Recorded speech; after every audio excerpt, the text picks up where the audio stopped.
Bonjour à tous, on va continuer avec notre exploration de l'abdomen et cette fois-ci on va voir les organes rétropéritonéaux, en particulier les reins et les glandes surrénales. OK? Alors on commence par les reins. Les reins ont une forme de haricot, comme bon, il y a la forme de haricot dans le prochain schéma. OK, ils sont situés en arrière du péritoine, de la région de la cavité péritonéale. Donc, on dit qu'ils sont en position rétro-péritonéale dans la région abdominale postérieure. Ils sont logés au sein du tissu conjonctif extra-péritonéal de chaque côté de la colonne vertébrale. On le verra dans un autre schéma. En position couchée, la limite supérieure des reins se projette au niveau de la 12e vertèbre, donc T12, et leur limite inférieure se projette en regard de la troisième lombale, c'est-à-dire L droit. Le rein droit étant légèrement plus bas que le rein gauche, comme on le voit ici, c'est à cause du foie. Donc, en raison de ses rapports avec le foie. Bien que les reins soient de taille et de forme similaire, le rein gauche est légèrement plus long et fin que le rein droit. Il est également plus près de la ligne médiane, donc ce qui voudrait dire que on va avoir une différence pour les vaisseaux. Bon, on verra ça plus tard. Les vaisseaux qui vont rentrer dans les reins pour leur longueur, puisque ils n'ont pas le même rapport avec la ligne médiane. On continue. C'est les rapports avec les autres structures, comme on le voit sur le schéma ici. OK, donc là, le schéma précédent, on voyait bien que le péritoine s'étalait sur une partie des reins. OK? Et on voit qu'il y a des parties des reins qui ne sont pas en rapport avec le péritoine. OK? Et maintenant, ils vont être en rapport avec des organes, comme là, vous voyez que le rein gauche est en rapport avec le pancréas, mais vous voyez que le pancréas est rétro-péritonéal. Donc, c'est pour cela que dans les schémas, le prochain schéma, vous allez voir qu'il y a des parties du rein qui ne sont pas en contact avec la membrane péritonéale, et pariétale, OK? Parce que justement, ils ont un organe, comme ici on a le pancréas, ils ont un organe qui vont s'accouler dessus. Et c'est là, c'est ce qu'on voit ici. OK? On voit bien le rein droit et le rein gauche. OK? Quand ils ont un organe qui fait partie de la cavité péritonéale, qui est intrapéritonéale, qui est dessus, donc ils vont être en rapport avec cet organe par l'intermédiaire du feuillet pariétal du péritoine. Mais quand ils sont en rapport avec un organe rétropéritonéal, donc à ce moment-là, on ne va pas retrouver ce feuillet. Donc la face antérieure du rein droit, ici maintenant, est en rapport avec de nombreuses structures. Certaines sont séparées du rein par un feuillet rétropéritonéal, d'autres sont directement en contact avec le rein. Une partie du pôle supérieur du rein droit est recouverte par la glande surrénalienne droite, donc qui est rétropéritonéale, donc il n'y a pas de feuillet. Plus bas, une grande partie de sa face antérieure est située contre le foie, ok, et est séparée par un feuillet péritonéal. En dedans, la portion descendante du duodénum est en position rétropéritonéale et en contact avec le rein. Le pôle inférieur du rein, ok, est directement en contact avec l'angle colique droit par sa face latérale et avec une partie de l'intestin grêle par sa face médiale. Ok, ici. Maintenant, pour le rein gauche, la face antérieure du rein gauche est également en rapport avec de nombreuses structures, certaines par l'intermédiaire d'un feuillet péritonéal, d'autres directement en contact avec le rein. Donc, une partie du pôle supérieur, ici, est recouverte sur sa face médiale par la glande surrénale gauche, Le reste du pôle inférieur est en rapport avec l'estomac. OK?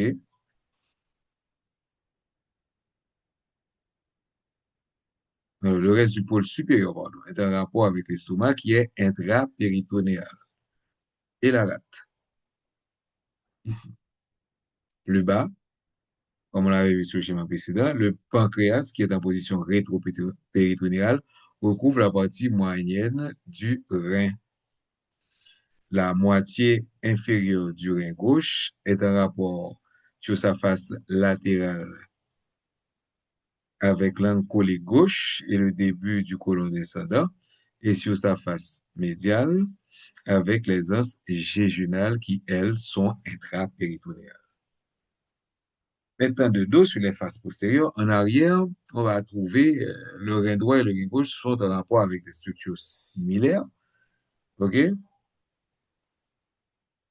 Ils sont en rapport en haut avec le diaphragme, qui c'est pas sur le schéma, et plus bas, de dedans, dehors, avec le muscle crâne psoas, comme on le voit, le muscle crâne psoas, carré des lombes, et le muscle transverse abdominal. Le pôle supérieur du rein droit, OK, ici, donc le pôle supérieur du rein droit est situé en avant de la 12e côte, alors que le pôle supérieur du rein gauche est en avant, parce qu'il est un petit peu plus haut, de la 11e côte et de la 12e côte. Les cul-de-sac pleuraux, plus particulièrement les récessus costodiaphragmatiques, sont en arrière des reins à ce niveau. Ce n'est pas remarqué sur le schéma. Les vaisseaux et les nerfs subcostaux et les nerfs ilio-hypogastriques et ilio-inguinales cheminent également en arrière des reins. Maintenant, ces reins-là sont logés, OK, OK, ils sont entourés d'un arrangement particulier de graisse, qu'on a en jaune, et de fascia, immédiatement autour de la capsule rénale. Et on appelle ça donc la graisse périrénale qui enveloppe complètement le rein et ça le protège contre les chocs. OK? Cette graisse périnéale est limitée par un épaississement membraneux du fascia extrapéritonéal. OK? Donc, on ne va pas aller trop loin là-dedans du moment qu'on se rappelle que les reins sont noyés dans une graisse qui les protège avec un fascia. OK? Maintenant, la structure rénale.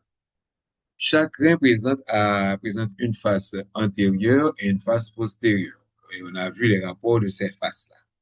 OK? Et lisse, recouverte d'une capsule fibreuse, facilement clivable en dehors des situations pathologiques. Donc, ce que l'on peut retirer.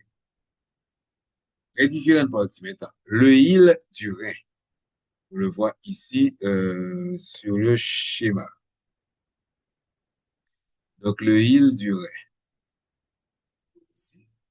Le hile du rein est situé sur le bord médial du rein. Et le hile du rein, c'est une fente qui correspond à une fente verticale profonde qui va donner sur une cavité. Qui correspond à une fente verticale profonde à travers laquelle les vaisseaux, les nerfs et les lymphatiques pénètrent et quittent le rein.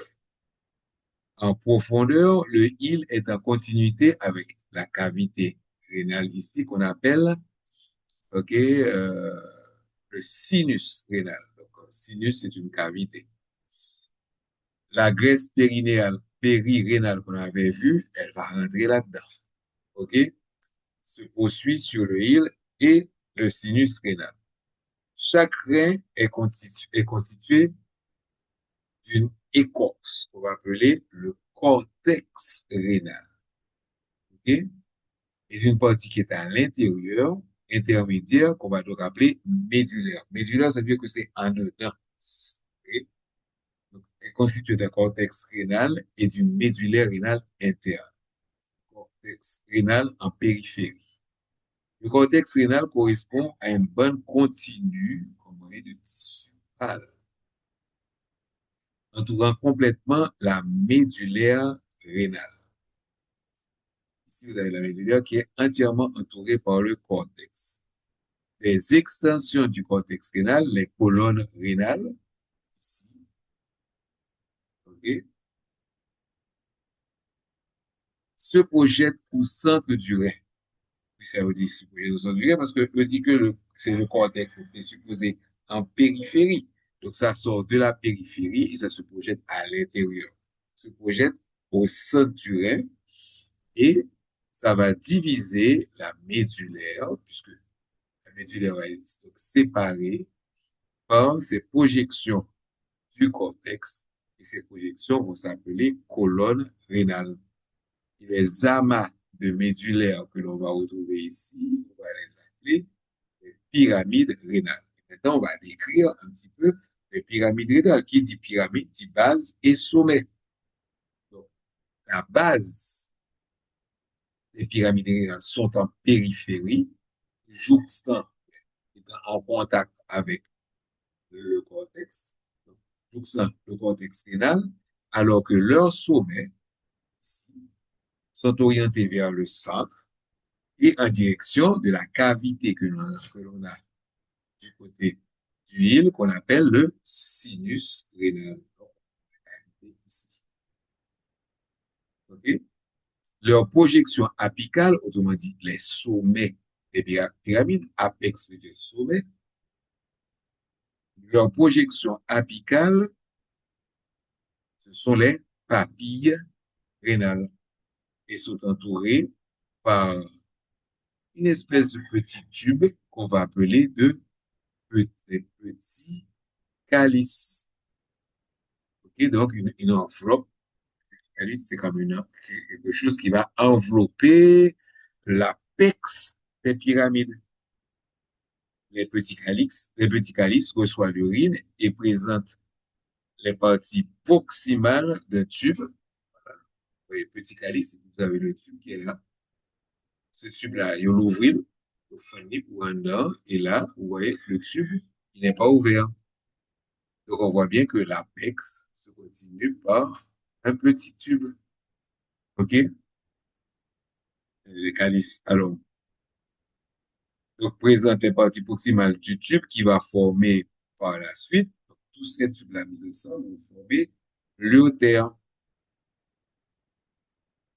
Au sein, l'urétère, au sein du sinus rénal, plusieurs, donc, sinus rénal, c'est ça, parmi ces cavités, donc, on prend plusieurs petits calices, leur méditation ensemble, ça forme un grand calice. Et il y a 2 à 3 grands calices qui vont, voilà, vous avez un grand calice ici, un deuxième calice, qui vont se réunir, ok, pour former la partie dilatée ici, on appelle le pelvis rénal, ok. Et comme ça la forme de bassin, on l'appelait avant bassinet. De toute façon, pelvis veut dire bassin. Donc, pelvis rénal ou pied long ou bassinet, qui a la forme d'un entonnoir et correspond à l'extrémité proximale de l'urétère.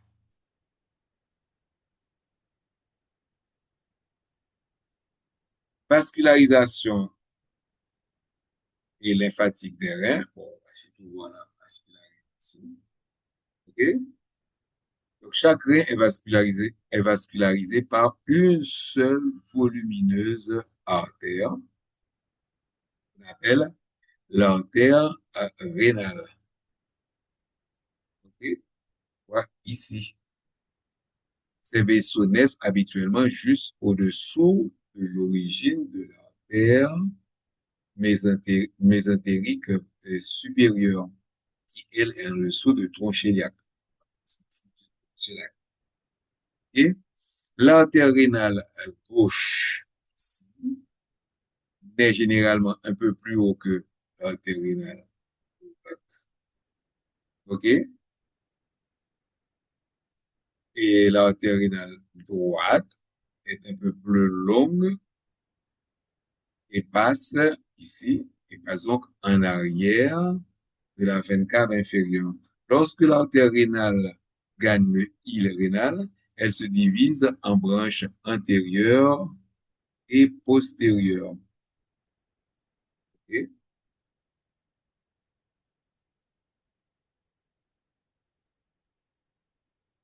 Et ces branches vont vasculariser le parenchyme rénal. Il existe souvent des artères rénales accessoires. Elles naissent des faces latérales de la honte abdominale. Bon, c'est pas sur le schéma. OK, soit au-dessus, soit en dessous des artères rénales principales.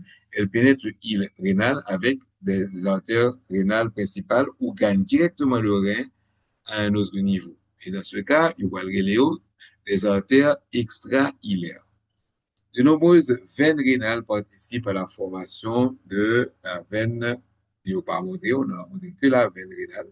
Donc, de nombreuses veines rénales participent à la formation des veines rénales droite et gauche, qui sont toutes deux situées en avant des artères rénales. Ok, à noter que lorsque la longue veine rénale gauche croise la ligne médiane en avant de la aorte abdominale et en arrière de l'artère ici remontée et en arrière de l'artère mésentérique supérieure et elle peut être comprimée par un anévrisme de l'une ou l'autre de ces deux artères. Le drainage lymphatique est assuré par des nœuds lymphatiques aortiques latéraux, lombaux, situés autour de l'origine des artères rénales. Maintenant, faisant suite aux reins, nous avons les urétères. Les urétères, ici, sont des tubes musculaires, autrement dit des tubes qui peuvent se contracter pour faire descendre. Il y a un péristaltisme qu'on va retrouver pour faire descendre la vessie. Donc, les urétères sont des tubes musculaires qui transportent l'urine des reins vers la vessie. Des reins à la vessie. Ils sont en continuité en haut avec le pelvis, avec les pelvis rénaux, qui sont des structures en forme d'entonnoir, comme on l'a vu déjà, au sein du sinus rénal. Le pelvis rénal est constitué par la réunion des grands calices, qui sont au nombre de 2 ou de 3, qui sont eux-mêmes constitués par la réunion des petits calices. Donc, ça, c'est une petite révision. Les petits calices entourent les papilles rénales. Le pelvis rénal se rétrécit alors qu'il émerge. Ici, ok. Le pelvis rénal se rétrécit alors qu'il émerge vers le bas du hile rénal. Il se poursuit par l'urétère au niveau de la jonction, ici, pelvis rénal, donc qui relie le pelvis rénal et l'urétère. Plus bas, l'urétère descend en position rétro-péritonéale sur la face médiane du muscle grand psoas. En regard de la limite supérieure du pelvis, les urétères croisent la terminaison de l'artère iliaque commune, soit l'origine de l'artère iliaque externe, pénètre la cavité pelvienne et poursuivent leur trajet jusque dans la vessie. Et donc là, on voit qu'ils passent les artères. Les urétères sont rétrécis à 3 niveaux. 1. Le premier niveau est la jonction pelvio-urétrale. Okay? Le deuxième niveau se situe en regard du croisement entre les urétères et les vaisseaux iliaques communs à la limite supérieure du pelvis. Okay? Et le troisième niveau se situe à l'endroit où les urétères pénètrent dans la paroi vésicale. Les lithiases rénales peuvent se situer, donc, comme qui est un rein, okay, peuvent se situer à ces niveaux de constriction. Donc, le Pierre nous a passé, Otelvin Pibitia, il y a quelques difficultés pour passer. OK? Et la vascularisation est donnée par les artères rénales. La partie moyenne sur les branches de la artère abdominale. Donc, nous avons ici tout ce qui va nous donner la vascularisation des urétères. OK? Donc, dans la cavité pelvienne, les urétères sont vascularisées par une ou plusieurs branches issues des artères iliaques internes, comme on le montre ici. OK? Voilà. C'était pour la vascularisation. Ensuite, on passe aux glandes surrénales. Les glandes surrénales sont en rapport avec le pôle supérieur du chakra. Elle comporte une corticale périphérique et une médulaire interne. La surrénale droite a la forme d'une pyramide, comme on le voit là. OK? Tandis que la gauche a la forme d'une demi-lune, donc a une forme semi-lunaire et est plus volumineuse. La face antérieure de la surrénale droite est en rapport avec le lobe droit du foie et la veine cave inférieure. La face antérieure de la surrénale gauche est en contact fort avec le pancréas et parfois la rate. Les faces postérieures des deux glandes surrénales sont contre le diaphragme. Les glandes surrénales sont entourées par la graisse qui entoure le rein périrénal.